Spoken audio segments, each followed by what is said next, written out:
big Viking segment today, unrelated to all that. Today we have a roster projection, roster breakdown. Yeah, that was just like the Uh, lead into the Vikings segment. Just had to get that out, everyone. yeah, I had my rant moment for the day.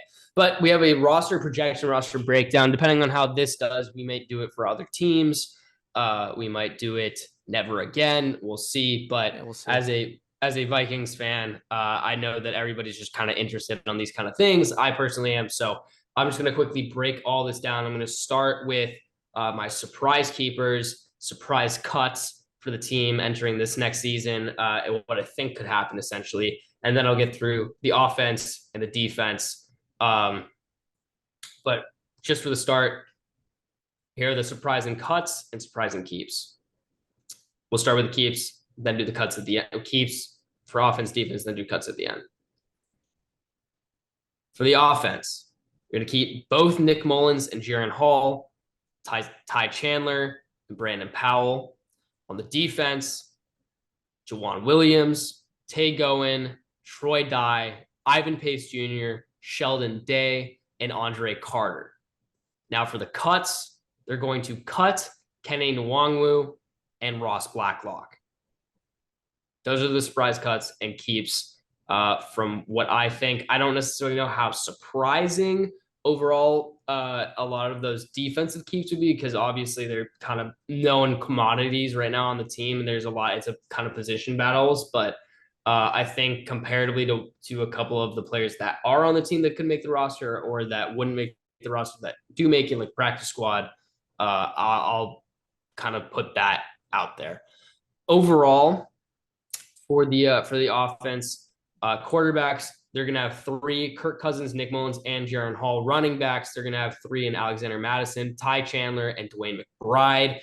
All three of them make the roster. Kenny Nwangwu does not. The reason I say that is because with the rule changes to the kickoff return, and that being his major commodity for why like he's so important to the team, with that being changed, there's not really a reason to have him on a roster spot. I love him, but I think with him being on the biggest contract or having been on the team the longest outside of Alexander Madison, that means his contract expiring soon. It just makes sense to have him keep the two dudes that they just recently drafted. CJ Ham makes the team. Wide receivers, they keep six: Justin Jefferson, KJ Osborne, Jordan Addison, Jalen Naylor at four over Jalen Rieger and Brandon Powell. Tight ends to keep three: TJ Hawkinson, Josh Oliver, and Johnny Mutt. Nick Muse makes the practice squad. Tackles, nobody really cares, but for the offensive line, to be honest. But I know you are the resident offensive lineman. Christian Darrison, Blake Brand will make up the left tackles. Ezra Cleveland is the only left guard. Garrett Bradbury and Austin Schlottman make up the centers. Ed Ingram and Chris Reed make up the right guards. Rest in peace, Kirk Cousins' feet. Right tackles are Brian O'Neill and Ollie Udoh. For the defensive side of the ball, free safeties, we only have two. Cam Bynum's going to get the starting not to begin the year because Lewis Cine, even if he's fully healthy, still didn't get much playing time last year. He still kind of ease him in there, but I think Lewis Cine will quickly take that role from him. He's the second safety there. Strong safeties: Harrison Smith, Josh Metellus, and Jay Ward all make the team. Jay Ward being the rookie we just drafted. Corners: Byron Murphy, Andrew Booth at two, Caleb Evans at three, Mekhi Blackman at four, Jawan Williams and Tate Gowen make out the rest of it. Outside linebackers, this also is contingent on where they put Andre Carter, but let's say he plays outside linebacker. We have Daniil Hunter, DJ Wanham, and Andre Carter. Middle linebackers: Brian Asamoah gets the one, Jordan Hicks, Troy Dye, and Ivan Pace fill out the rest. Outside linebacker, other side, Marcus Davenport and Patrick Jones the second. Benson Whitley might be a practice squad guy there. For the defensive line, Dean Lowry, Azezi Ate, I don't know how to pronounce his last name. I'm not gonna lie. Let's rip that one more time. Atamewo. I think it's Atamewo. And James Lentz at left end. Defensive tackles are Chris Tonga, Sheldon Day, and Jacqueline Roy. Right ends, nose tackles, whatever: Harrison Phillips and Jonathan Ballard. And then we have a kicker and obviously the goated punter of all time, Ryan Wright.